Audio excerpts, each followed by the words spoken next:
সেই আসামিকে জামিন দিয়েছে, সুস্পষ্ট ছবি এবং ভিডিও ফুটেজ থাকা সত্ত্বেও সেই আসামির জামিন ক্যান্সেল করে তাকে আগামী 24 ঘন্টার মধ্যে গ্রেফতার করতে হবে।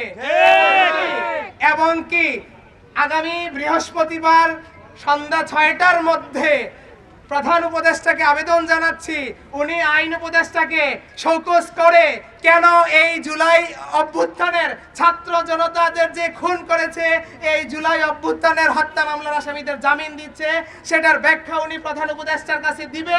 প্রধান উপদেষ্টা শোকজ করে তারপর উনি জাতিকে জানাবে। যদি তা না করে আগামী বৃহস্পতিবার দিন আমরা সারা বাংলাদেশ থেকে শহীদ পরিবার আসবে, আহত পরিবার আসবে, ছাত্র জনতা আসবে। আমরা আগামী রোববার দিন আমরা সারা বাংলাদেশ থেকে শহীদ পরিবার আসবে, আহত পরিবার আসবে, ছাত্র জনতা আসবে।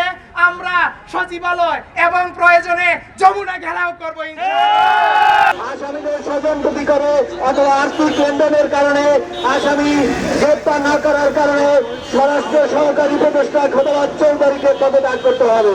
আসামিদের স্বজনপ্রীতি করে অথবা আর্থিক লেনদেনের কারণে আসামি গ্রেপ্তার না করার কারণে পুলিশের আইনজীবীকে পদত্যাগ করতে হবে। এই পর্যন্ত কোনো ওখান থেকে কোনো কর্মকর্তা এই পর্যন্ত আমার মামলার কোনো তদন্ত করে নাই।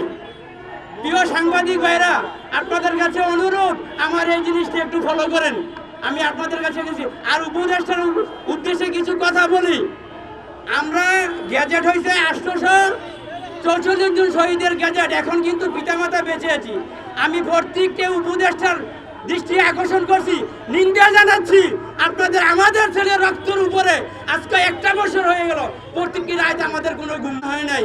এই প্রধান উপদেষ্টার কারণে আমাদের সাথে আমার ছেলে রক্তের সাথে বেমানি করছে। প্রিয় সাংবাদিক ভাইরা, এই বিষয়টা আপনারা তুলে ধরবেন। 2 মাস আগে জামিন হয়ে গেছে, তাহলে পুলিশ কেন? পুলিশে এত কষ্ট করেও যে আসামিকে গ্রেপ্তার করছে, সে গ্রেপ্তারের মামলার মূল আসামি আজকে কোর্ট থেকে জামিন পাচ্ছে। তাহলে আমরা ভিডিও ফুটেজ আছে, অসংখ্য প্রমাণ আছে সারা বাংলাদেশে। আমি শহীদ পরিবারের পক্ষ থেকে একটি কথা বলতে চাই এবং আহত পরিবারের পক্ষ থেকে একটি কথা বলতে চাই। তাহলে আপনারা বিচারের জন্য কি কাজ করছেন? আপনারা কি এই জুলাই আগস্টে যে সমস্ত মেসাকার সৃষ্টি হয়েছে, আজকে আমরা আপনাদেরকে বিশ্বাস করেছিলাম, যে ভালোবেসেছিলাম যে আপনারা একটা সুষ্ঠু বিচার করবেন এবং সেই বিচার মানুষ সারা বাংলাদেশ নেই এবং সারা বিশ্ব একটা সন্তোষজনক বিচার করবেন। আজকে আসলে তার কোনো অগ্রগতি আমরা পাচ্ছি না।